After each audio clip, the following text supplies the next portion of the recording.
On the morning of 5th January 2017, a series of strange but significant events started to unfold in Bangladesh. High-ranking officers of the military intelligence, known as DGFI, called up the chairman, vice chairman and managing director of Islami Bank Bangladesh Limited, the country's largest private bank. Soon, all three of them were picked up from their houses by the armed DGFI convoy and brought to Dhaka cantonment. Surrounded by armed military personnel, the bankers were presented with resignation letters. They were asked to sign them. They were told it was a direct order from the Prime Minister, which they could not refuse. Many people in Bangladesh picked up by the DGFI never returned home. They disappeared forever. So, the bankers had no choice. A few hours later, a closed-door meeting of the bank's board of directors took place at Radisson Blu, Dhaka Water Garden, a military-owned five-star hotel. Existing directors of the bank were replaced with new ones under the direct supervision of the DGFI operatives. One of Hasina's oligarchs and cronies, S. Alam, became the bank's new owner. Shahabuddin Chupu, earlier appointed as a member of the Anti-Corruption Commission, orchestrated the whole process. Chupu, a highly corrupt official, was further rewarded by being appointed as the President of Bangladesh in 2023. This is how the Bangladeshi government, led by Prime Minister Sheikh Hasina, operates like a mafia by using state machinery. Hasina and her people forcibly seized control of 6 more private banks in the following years. They are Bangladesh Commerce Bank, Al Arafa Islami Bank, First Security Islami Bank, Union Bank, Global Islami Bank, Social Islami Bank. The corruption of Bangladesh has escalated beyond the petty corruption common in developing countries. It reached the level of grand corruption, combined with systematic and well-organised abuse of power and gross human rights violations. The current illegitimate Prime Minister of Bangladesh, Sheikh Hasina, has established multiple kleptocratic mafia networks involving military intelligence, DGFI, police, RAB, civil bureaucracy, crony capitalists, and her family members. In order to enjoy impunity, Sheikh Hasina has seized absolute control of the judiciary, curbed media and free speech, dismantled the parliamentary process, and systematically eroded all democratic institutions. This level of corruption is unprecedented in Bangladesh's recent history. It is only comparable to the corruption between 1972 and 1975 during the rule of Sheikh Mujib, father of Sheikh Hasina. The grand corruption of that time is well documented in global media, including the Far Eastern Economic Review, Washington Post, The Guardian, The Financial Times, Daily Telegraph, and so on.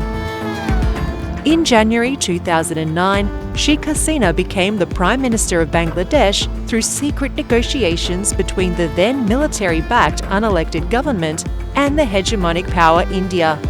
Since then, she's clung to power through rigged elections, extrajudicial killings, enforced disappearances, and blatant use of the judiciary and administration. Due to her government's widespread corruption, Bangladesh's foreign debt skyrocketed to $99 billion by June 2023, which is a massive 322% increase from the $23.5 billion in June 2009 when she took control. Corruption and thievery lie at the heart of her authoritarian and fascist rule, hidden behind a false narrative of national development. This has led to high inflation and a silent famine in Bangladesh. While Hasina presents the country as an economic success story with mega projects, in reality, these projects essentially serve as conduits for collecting massive commissions and laundering billions of dollars overseas. For instance, Hasina is currently overseeing the construction of a nuclear power plant with Russian collaboration. This project poses a severe environmental risk that endangers a densely populated area. The government has estimated the cost of this 2,400 megawatt nuclear plant to be US $13.34 billion. In contrast, a similar 2,000 megawatt nuclear plant was recently built in Tamil Nadu, India, for US $6.7 billion, half of the Bangladeshi project cost.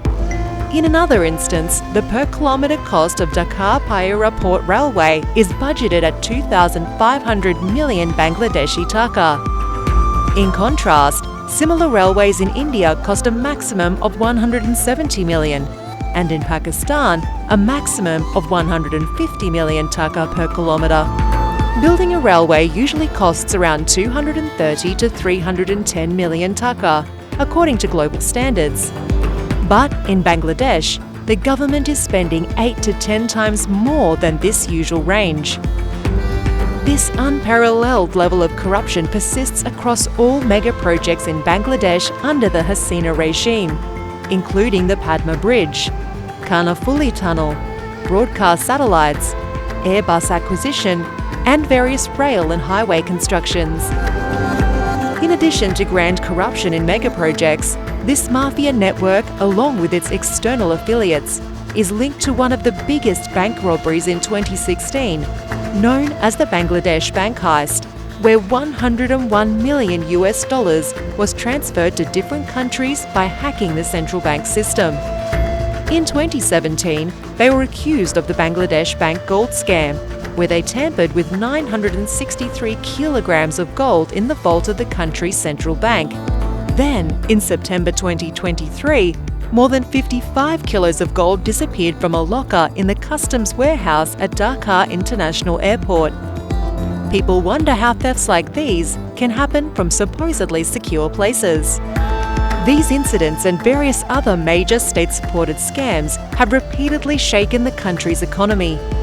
Some of the major financial scams under the Hasina regime that have been reported so far are share market and stock exchange manipulation of $8 billion in 2010 and 2011, Padma Bridge corruption and withdrawal of the World Bank from the project in 2011, Destiny Group scam of over 30 billion Bangladeshi taka in 2012, Hallmark Sonali Bank loan scam of over 43 billion taka in 2012, Bismillah Group scam of 12 billion taka in 2013, Farmers Bank scam of 1.6 billion taka in 2014, Basic Bank scam of over 45 billion taka in 2015, Crescent Group Janata Bank loan scam of over 34 billion taka in 2019, Agrani Bank loan scam of over 1.5 billion taka in 2022. Sheikh Hasina initiated the so-called quick rental power plant scheme, wherein selected cronies received government approval and funding to establish small-capacity electricity plants at exorbitant costs without international tender. As Sheikh Hasina was aware of the illegality of the scheme, she enacted an indemnity ordinance to protect corrupt businessmen, government officials, and herself from future scrutiny and legal action. Hasina keeps her power and control over this kleptocracy by giving a free hand to government officials to indulge in widespread corruption. Civil and military bureaucrats are rewarded with promotions, high salaries, luxury houses, and expensive cars. However, the main beneficiaries of the corrupt system are Hasina's immediate family members and high-ranking political leaders of the ruling party, Awami League. Among the oligarchs in the nexus, the influential advisor to the fascist Prime Minister Salman F. Rahman, crony capitalist S. Alam, Aziz Khan, and Ahmed Akbar Sobhan are notable. Notorious business corporations like the Beximco, Basuntara, Hamim, Sumit, S. Alam, Meghna, and Mohammadi groups are integral to this corruption network. Sheikh Hasina runs her family like a mafia queen. Her son, Sajib Wajed Joy, daughter, Saima Wajed Patul, sister Sheikh Rehana, and nephew, Redwan Bobi Mujib, are important linchpins in the network to plunder national wealth. Other members of the Sheikh family involved in the corruption are Sheikh Halal, Sheikh Selim, Sheikh Fazle Nur Taposh, Abul Hasnat, Nixon Chowdhury, Sheikh Fazle Shams Parash, and Tariq Ahmed Siddiqui. Sheikh Hasina and her associates hide the looted money by investing in properties worldwide, saving in Swiss banks and laundering them to other tax haven countries.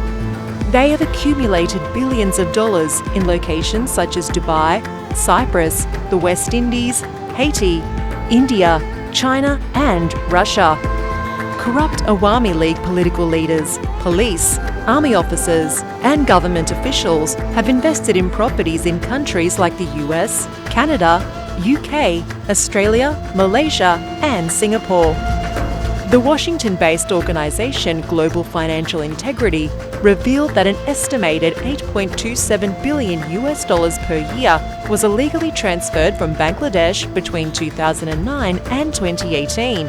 This fact is substantiated by the 2021 annual report of the Swiss National Bank and a report from the US Tax Justice Network.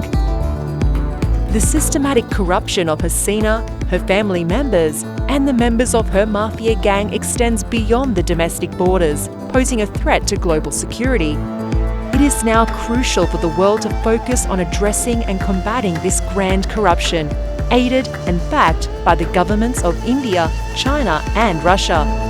Measures such as enforcing the Global Magnitsky Act, visa sanctions, and trade sanctions are crucial to curb this grand corruption in Bangladesh and prevent the spread of kleptocracy in the region. Sheikh Hasina is now in the process of prolonging her kleptocratic rule for 5 more years by conducting another farcical, one-party election scheduled for 7th January 2024. It is the responsibility of the democratic world to stop Sheikh Hasina and bring her entire coterie to justice according to international law.